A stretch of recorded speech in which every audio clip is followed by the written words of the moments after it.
podcast KLK8 Alpha. Halo Rahma, gimana nih, apa aja kesibukannya pas baru masuk semester 8 ini? Iya Ji, berhubung kita udah masuk semester 8 ya, kesibukan kita tuh yang kurang lebih ngerjain skripsi. Nah, selama ngerjain skripsi ini aku nemuin beberapa kendala Ji, aku mau curhat dikit ya.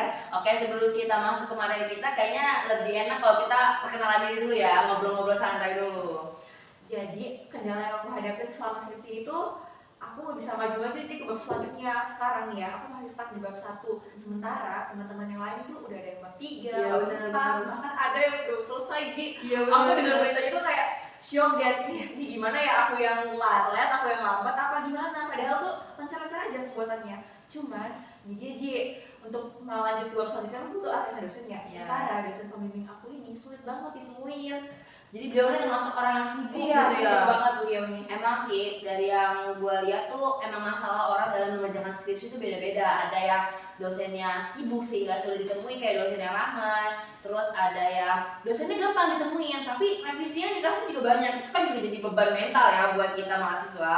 Terus ada juga yang semuanya aman tapi ternyata data dia kurang lengkap, itu juga akan jadi masalah. Jadi menurutku tiap orang tuh punya porsinya masing-masing dalam mengerjakan skripsi gitu kan. Toh kita tuh juga nggak buru-buru gitu kan, cuma kita tuh bisa menjadikan orang-orang yang udah di depan kita jadi motivasi kayak oh dia udah jauh nih, gue harus ngejar dia gitu. Yang penting tuh kita tuh tetap sesuai dari timeline yang udah dikasih sama jurusan ya guys. Ya, sekarang aku mau nanya nih ke kamu Ji, kalau dari kamu sendiri kendala apa yang kamu hadapin selama ngerjain skripsi ini? Kalau untuk kendala sih alhamdulillah ya masih lancar-lancar aja semuanya. Dan sekarang sih aku lagi mau nyebar kuesioner. Doain ya teman-teman, semoga skripsi kita berdua cepat selesai. Amin. Biar kita cepat lulus. Masuk bareng, keluar bareng. Amin. Oke, nggak usah berlama-lama, ayo kita masuk ke materinya. Nah, Rahma, materi yang bakal kita angkat sekarang ini menurutku menarik ya, karena kan kita datang dari sektor maritim. Yes, Dimana pelayaran. betul, dimana kita tuh pasti berhubungan sama laut. Nah, tema yang kita bakal angkat sekarang itu juga ada laut-lautnya nih. Apa sih, Ma? Lindungi laut kita. Oke, berarti yang pertama aku nih mau nanya nih sama kamu, Rahma. Menurut kamu tuh emang kenapa laut tuh penting? Ya Ji, kalau kamu mau tahu ya Ji, 70% dari permukaan bumi itu adalah laut. Oh iya. Iya Ji, bener banget.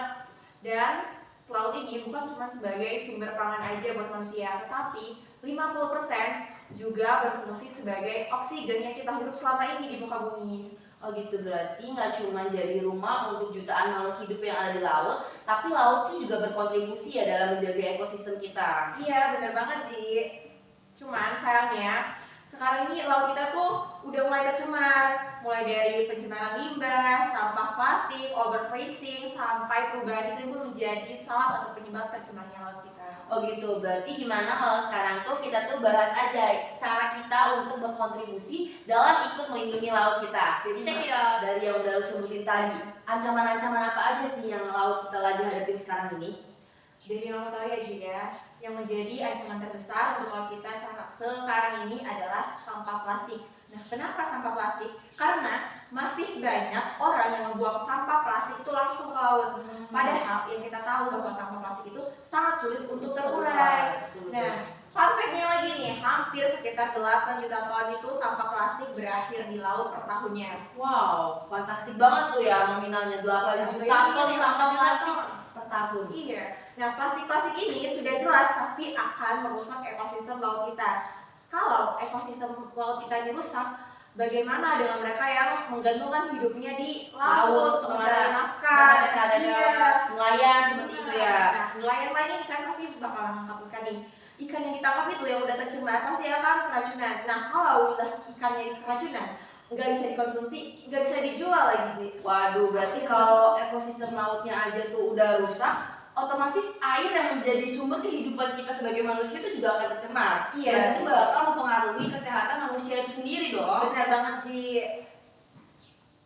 Nah, ini yang harus menjadi perhatian kita untuk lebih berupaya dalam melindungi laut kita juga. Betul banget. Ngomong-ngomong ya, tadi kan lu ngomongin tentang mata pencaharian nelayan yang menggantungkan hidupnya di laut. Tapi ya, penangkapan ikan secara besar-besaran atau overfishing atau secara berlebihan itu tuh juga menjadi salah satu faktor penyebab laut kita tuh udah rusak sekarang. Lu bayangin aja, banyak spesies ikan yang hampir punah karena mereka tuh diambil terlalu banyak dan terlalu sering tanpa diberi space waktu untuk mereka tuh berkembang biak lagi gitu kan. Sehingga gak cuma akan merusak keanekaragaman hayati laut, tapi kita juga bakal berpengaruh sama mereka yang mata pencaharian itu nelayan gitu ya Benar kan. banget Ji. Nah sekarang aku mau nambahin nih satu masalah terakhir yang menyebabkan tercemarnya air laut kita, yaitu terjadinya perubahan iklim.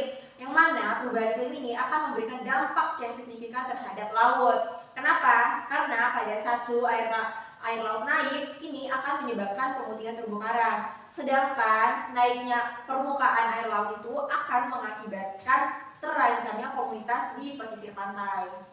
Oke, jadi kita udah nyebutin nih masalah dari alam dan dari manusianya sendiri. Berdasarkan masalah-masalah yang udah kita sebutin tadi, pasti kalian nih mikir-mikir gimana sih emang caranya supaya kita tuh ikut berkontribusi dalam melindungi laut kita, sedangkan kita tuh hanya sendiri, kita tuh satu orang, emang bakal berdampak apa nih?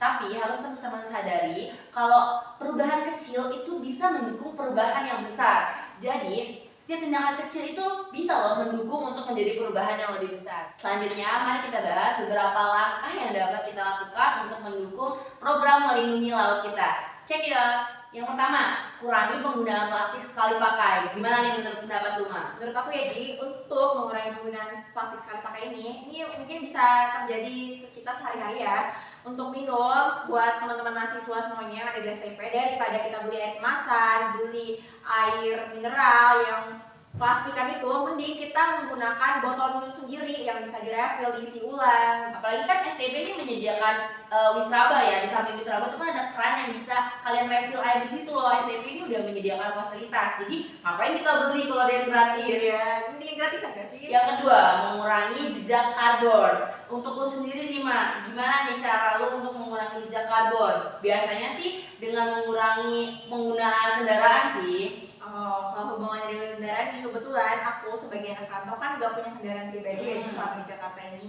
Jadi untuk ke kampusnya itu aku naik kendaraan umum yaitu Jaklingko. Ini merupakan salah satu program dari pemerintah juga. Nah, serunya Jaklingko ini kita nggak perlu bayar. Ini gratis tanpa dipungut biaya, teman-teman. Berarti itu juga dengan kita menggunakan transportasi umum teman-teman, itu juga kita tuh bisa mendukung program ini dengan mengurangi jejak karbon. Untuk warga STP sendiri, kalian udah tahu belum kalau STP ini punya sepeda listrik loh? Ayo cari tahu lagi ya nanti.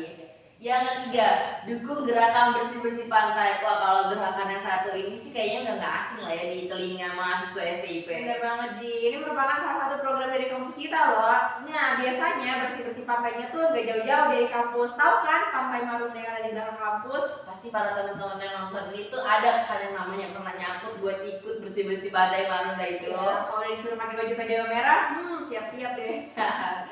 Nah, yang terakhir ini tuh yang sebenarnya ini tuh gampang banget dilakuin, tapi tuh masih banyak orang yang belum sadar gitu kan. Jadi apa Mbak kira-kira? Nah, yang keempat ini adalah mengedukasi diri sendiri dan juga orang lain. Contohnya dengan saling sharing ilmu mengenai lindungi laut. Dengan kayak kita gini nih, kita tuh jadi belajar. Oh, ternyata laut itu sedang mengalami masalah ini. Kemudian langkah-langkah apa aja yang bisa kita juga sharing ke kalian. Nah, ini tuh masih kurangnya kesadaran lah ya untuk dalam lingkup kita sendiri. Jadi kita coba tingkatkan cara kita mencari tahu tentang apa yang terjadi di lingkungan kita dan bagaimana cara mengatasinya. Jadi warga STIP, laut kita adalah harta yang tak ternilai. Ia memberi kita kehidupan, keindahan, dan juga keseimbangan. Tapi ia juga rapuh dan membutuhkan perlindungan dari kita. Mari kita mulai dari hal-hal kecil, bersama-sama kita membuat perubahan besar untuk masa depan laut kita. Terima kasih sudah mendengarkan podcast Rajin Ngobrol kali ini. Jangan lupa untuk like dan komen video ini dan ikut serta untuk melindungi dan menjaga laut kita. Sampai jumpa di episode berikutnya. Terima kasih sudah menonton. Ubur-ubur ikan lele. Pamit dulu ya, Le.